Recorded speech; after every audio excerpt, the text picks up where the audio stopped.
হচ্ছে আবু তালহা ছোট্ট শিশু সাহাবী যখন নবী করিম সাল্লাল্লাহু আলাইহি ওয়াসাল্লাম যখন মসজিদে নববীর ভিতরে যখন সাহাবায়ে কেরামদেরকে নিয়ে বসতেন তখন ওই ছোট্ট সাহাবী তার বাবার সাথে আসতেন, এসে নবীজির পাশ দিয়ে ঘিরে বসতেন। তেমনিতে হযরত নবী করিম সাল্লাল্লাহু আলাইহি ওয়াসাল্লাম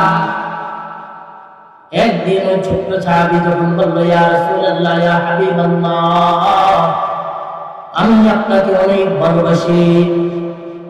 তখন নবী করিম সাল্লাল্লাহু আলাইহি ওয়াসাল্লাম মনে করলেন যে ছোট্ট শিশু হয়তো আগ হয়ে গিয়ে বলতেছে, তাকে একটু পরীক্ষা করে দেখা যাক, তাকে একটু পরীক্ষা করে দেখা যাক। তখন নবী করিম সাল্লাল্লাহু আলাইহি ওয়াসাল্লাম তাকে বললেন যে তুমি যদি এতই যদি আমাকে ভালোবাসো তাহলে আমি যেটা বলি সেটা তুমি মানতে পারবা, সেটা তুমি করতে পারবা। তখন ওই সাহাবা ছোট্ট সাহাবা বলল, ইয়া রাসূলুল্লাহ, ইয়া হাবিবাল্লাহ, ও মায়ার নবী, আপনি একবার আদেশ দিয়ে দেখেন।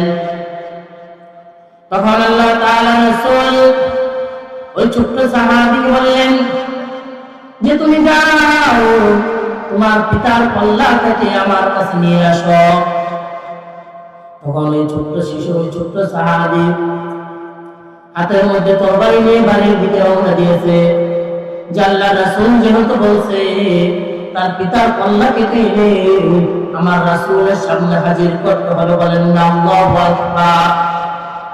একটা ছোট্ট শিশু আল্লাহর নবীকে কতটা ভালোবাসতো,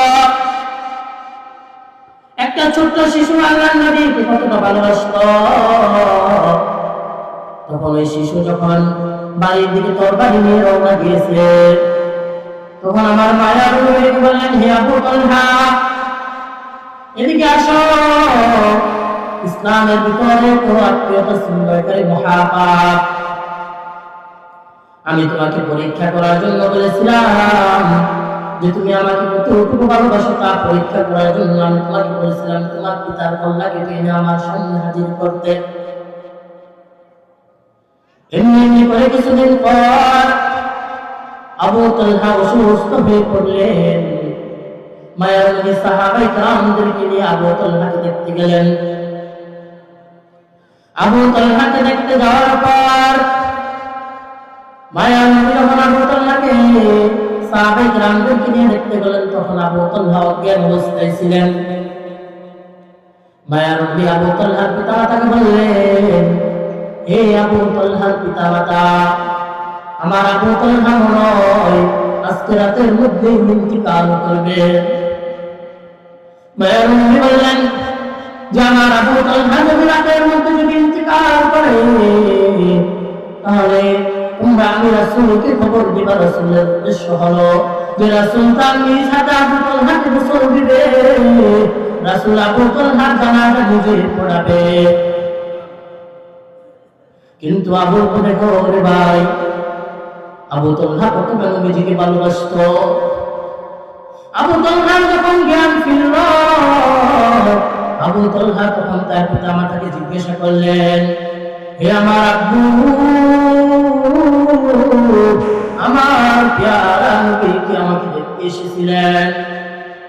তখন তার আব্বু বললেন যে হ্যাঁ, নবী করিম সাল্লাল্লাহু আলাইহি ওয়াসাল্লাম এবং তার সাহাবায়ে কেরামদেরকে নিয়ে তোমাকে দেখতে এসেছিলেন, এবং নবী করিম সাল্লাল্লাহু আলাইহি ওয়াসাল্লাম বলে গিয়েছেন তুমি যদি আজকে রাতের মধ্যে ইন্তিকাল করো তবে যেন নবী করিম সাল্লাল্লাহু আলাইহি ওয়াসাল্লাম থেকে খবরটা জানানো হয়। দেখেন, একবার চিন্তা করেন যে আবু তালহা আল্লাহর রাসূলকে কতটা ভালোবাসতো। আবু তালহা তার পিতাকে বলতেছে, না পিতা, আমি যদি গভীর রাতে মারা যাই তাহলে আমার নবীকে বলবে না। তখন তার পিতা বলল, কেন রে বাবা, যে নবী তোমার জানাজা পড়াইবে, নবীজি তোমার গোসল দিবে, তোমার থেকে বড় ভাগ্যবান তো আর কেউ হতে পারে না, তুমি তারপরেও কেন না করতেছ?